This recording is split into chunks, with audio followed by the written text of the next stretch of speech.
So one of the things is, in the book, it talks about, a few of the things, like, if you go to pages, sorry, if you turn in the book, I mean, I guess it doesn't have it there, but one of the things is you want to focus on news. And so one of the things is, anything unusual is also newsworthy. If the case is if something is odd, like man bites dog, instead of dog bites man, dogs bite people. But if a person bites a dog, that's kind of weird, right? And so you always emphasize things that are unusual.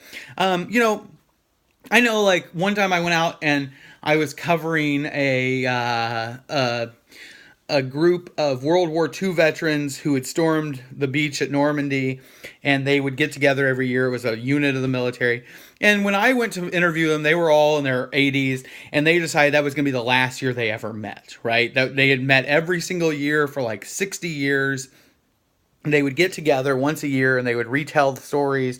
And so they said, why don't you come out to this hotel where we're going to meet and you can interview some of the guys. So I went out there and interviewed them. And one of the things was, this is going to be their last time. They had made a concerted effort that out of the 40 guys who had been on that beach, only 10 of them were alive.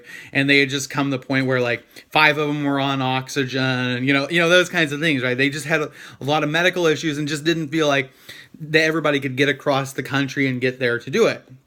And so that's a little unusual, right? That's the thing that makes that story interesting, is it's not just that they're meeting. That's interesting. But what makes it interesting is that it's unusual. It's the last time, right? This isn't a usual meeting. This isn't the thing that's happened every year for 60 years. This is the last time it's happened after 60 years.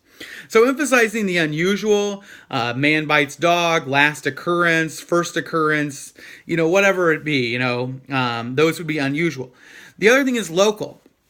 Sometimes you get national stories that come through on, like, a wire, and maybe you work at a website or something. Well, if there's something that's local or some local importance, like, for example, new regulations will change, the way appliances are made. Well, maybe that's going to affect, here in Springfield, maybe it's going to maybe affect the Bun Company because they make, small appliances, is my understanding. And so what happens is that, that might be something important because you have a local business that would be affected, or it would affect state government, or it would affect tax systems. And so you want to focus on that. Or recently, there was a accident on the USS McCain, and a sailor from Illiopolis or Decatur. I think the guy may have actually lived in Decatur, but he went to school over in Illiopolis, Sangamon Valley, and he was one of the sailors out of 10 that was killed. And so if that came through, you'd want to emphasize the fact that a Central Illinois man was killed. Okay? And that would be the way you would do that. A few of the things to keep in mind is you want to focus on local, you want to focus on unusual, you want to focus on people, or whatever is going to get the reader's attention. And that's kind of where you as a writer, you as a journalist, that's where you get to make decisions. Is you get to say, what do I think people, what actually interests me? What do I find interesting? What do I think everybody in this town, what do everybody who is going to click on this website going to think is important? And that's where you get to focus on that. And that's usually a good thing because it actually gets people to read your story.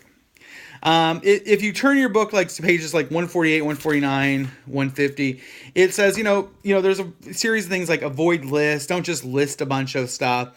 Avoid stating the obvious. Like, don't just, say things like, that probably don't, okay, it's like, obviously, the city is going to meet or something, or, the people are upset, or so-and-so is sad because their son died or something. Like, it's kind of obvious, right? Find something interesting, right?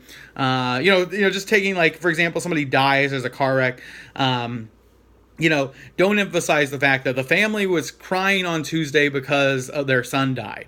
Okay. But, like, I remember one time a person, their brother went out, they were getting married on, like, Saturday or Sunday. I think it was a Saturday. And before the wedding, early in the morning, their brother who was in the wedding had gone out with friends and maybe had a few drinks, and while driving home crashed and was killed, right? He and his friend. And of course, they already had this wedding plan. They had flowers. They had everything else. And so the reporter started off with something like, it wasn't a basic news lead, but they started off with something you know, the bride wore a Gucci, you know, a Vera Wang dress with lattice, and, you know, described the dress. Her something blue is this. They played this song, and she couldn't quit crying. Right? And so what happens is, of course, they're going to be sad, but if you set the mood, you set the scene, then you're actually, and then you're stating something that's obvious, but you're actually stating in a way that's more poignant. And that's, I think, one of the things is, don't just say people were sad, right? I mean, you know, come up with a way to state it better. Avoid the negative. Don't just say what's not there. Don't exaggerate. Don't mislead readers. Don't say stuff just to get their attention. Sometimes I think TV is really bad about that. They're like, why are people so upset? You know, what can kill you in your drinking water? You know, things like that, where it's kind of exaggerating, misleading the readers, those kinds of things in order to get your attention, when in fact, not really, you're misleading them. You're not actually helping them. Your job is to help them. But always be willing to break the rules, rewrite leads, etc. As far as it goes, on page 151, if you turn in there, there's the Reporter's Guide to Writing Leads. This is something I think you should read, reread, read again, and read one more time just for good character. But that's what I would do. And that's basically, you know, I mean, you know, these have good rules that everybody should follow. Be specific rather than vague. Avoid stating the obvious. Emphasize the most unusual or unexpected developments. Emphasize the story's most interesting, important developments. Emphasize the magnitude. Use complete sentences. Don't leave out the or a or an. Be concise. If lead is 3 typed lines, examine its wordiness.